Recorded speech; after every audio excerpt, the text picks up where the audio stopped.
Well, I remember he told me that one reason why he listed, and then when he told me when he got into Germany and got into that concentration camp and he saw those people, then he said, then he really knew he had to be there. What he told me was the Europeans went over to Africa and took almost everything there was. And then they went to South and North America and conquered and took almost everything there was. And then he said Hitler was worse than any of them, and he couldn't sit back and watch him come over here and take what was left. Have you ever met Miss Lindy? She's a gal with the bright red hair. Now she stands high from all the rest. You know her anywhere. Well, she's mine. Yeah, she's mine. Well, I love that little girl with the bright red hair. Well, Miss Lindy, my Miss Lindy. My dad, his war service, he voluntarily enlisted. And before he enlisted, he was a porter on the railroad. And he also told me that was one way for a poor man to see the country. And he was on the first Canadian ship to hit Juno Beach, to land on Juno Beach, Normandy on D-Day. He was in Able Company of the Queen's Own Rifles of Canada. And there were 33 men in that platoon when they hit the beach. By the time they made it up the beach, there were 11 left. And I remember asking him how long it took him to get up the beach, and he said once he got out of the water onto the beach, it took him about 15 seconds to get where he could get under some cover. Here's a picture of my father. His name was John Arthur Shreve Alexander. Here's a picture of him in uniform overseas. I think it may be Holland. If not, it's England. It would be after D-Day if it was in Holland. Now, if it was in England, it would have been before, because they trained over there and they were never told what they were training for. That was kept secret. All those soldiers on that ship that hit that beach on that day did not know what they were in for. They were told that when they hit this beach, don't stop. If one of your comrades falls, keep going. There was a day I was sitting on that couch over there. My father was sitting actually in this corner, but it was a different chair. It's kind of a lounge chair where you could stretch out like this. And it was maybe about a year before he passed away.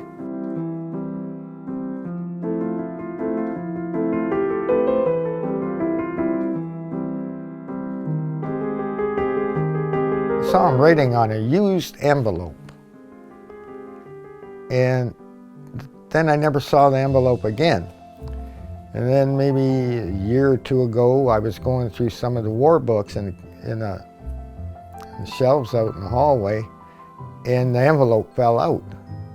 And I started checking it out, and there were like 4 or 5 short stories written on this envelope about his experiences overseas during the war.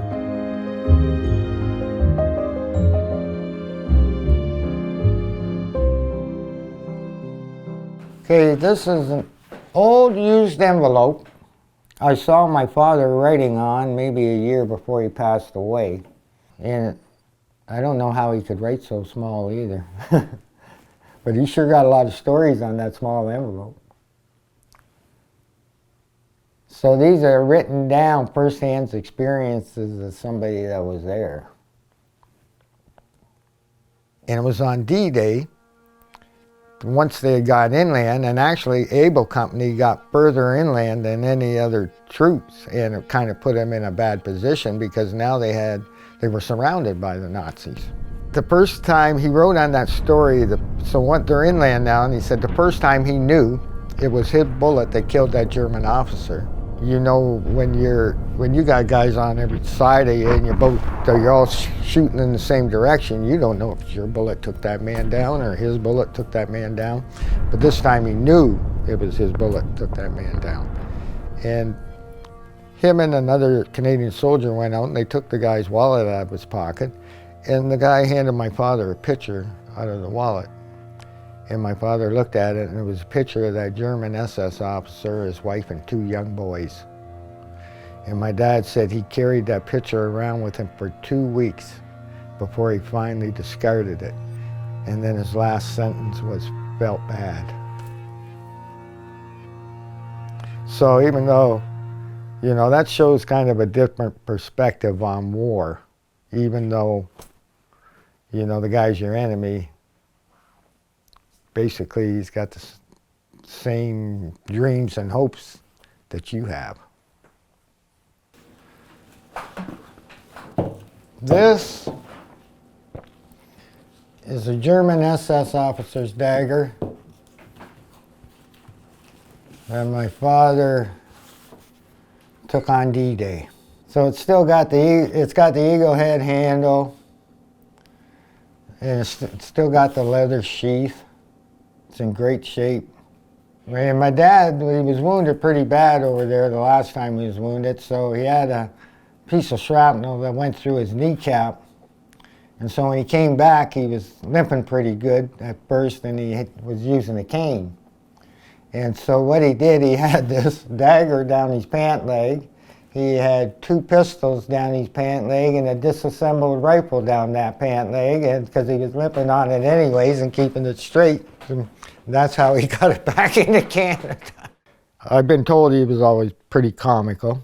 You know, on that envelope, there's that sad story, and there are a few kind of funny stories, and one of them is when they had taken a Dutch town back from the Nazis, him and another Canadian soldier were sent into the town, and they're supposed to bring back all the German vehicles.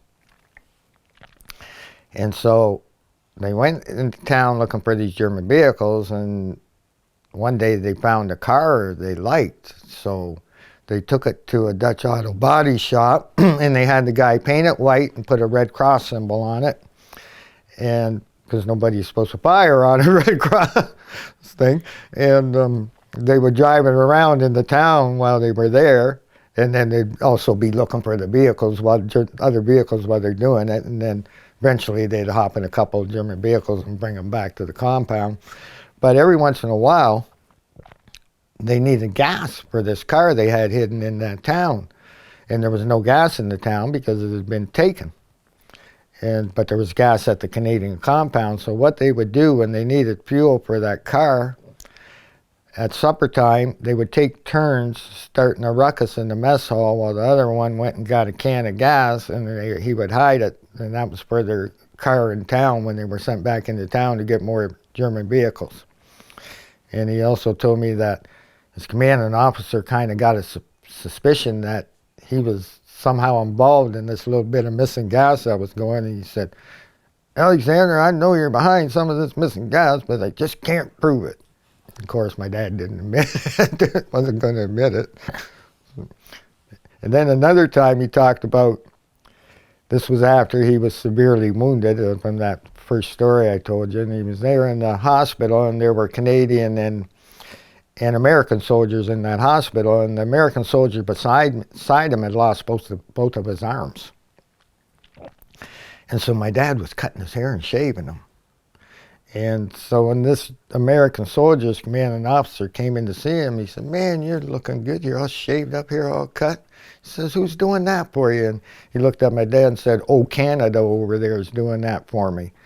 And he said, "You looking after my man, Canada?" And he goes, "Yes, sir." And he said, "Well, from now on, you get American rations, too." And so American rations, I guess he told me, were better than the Canadian rations. So now he's not only getting the Canadian rations, he's getting American rations, which including chocolate bars and cigarettes. And of course, he was getting people to take the cigarettes out and sell them, and they'd get a little cut of the money and bring the rest back to him. Yeah, there was a book written called A Battle Diary by his sergeant major, and talk a little bit about my dad in there. They call him Alex. That's what they called him. They didn't call him by his first name. Either Alex or Alec, they called him.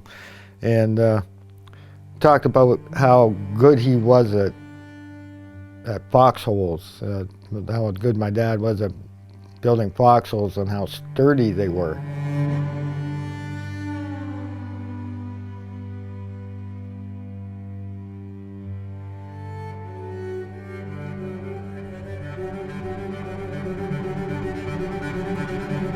And how he even would add an additional spot, like a tunnel under with another little room where they could go to, him and whoever else was in there, go to the bathroom, so they didn't have to sit right next to it while they're in this hole. And then he also had it braced with timbers. And the one time in that book it says a tank was right over top of it, and it didn't, right on and it didn't cave in. So that gives account to how skillful he was at being able to hide right under your tank, virtually.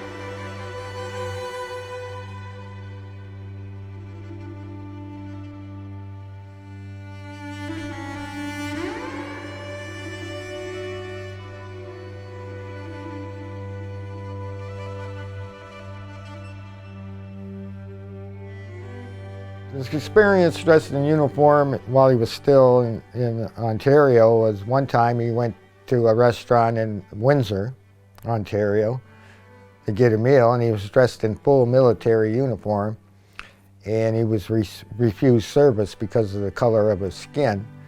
And he kind of got angry and busted the place up a bit.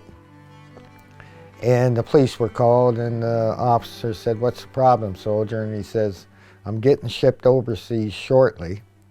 And he says, "I die for this country tomorrow and can't get served a meal in it today." Police officer said, "Good luck, soldier." And here's some of the medals for his service.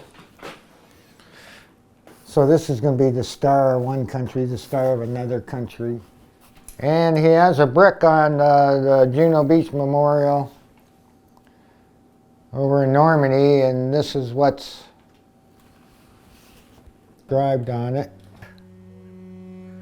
It seems like the young people today have no concept of what war is because they've never experienced it. And it seems like a lot of people, the adults, are too busy to forfeit an hour out of 365 days out of the year, or, you know, to stop and pay tribute to the people who served. You know, is it asking too much to stop? Even just for the moment silence. And you got to remember, if it wasn't for those veterans, they may not even be here. They have no idea what war was like, especially back in World War II and World War I, where your father, brother, uncle, he's facing the enemy a few feet away. He doesn't have long-range missiles to shoot you. May be involved in some hand-in-hand combat. It's a little different type warfare back in those days than it is today. Yeah, the war is like abstract to the young people because and peace is basically the same because they've never experienced anything else.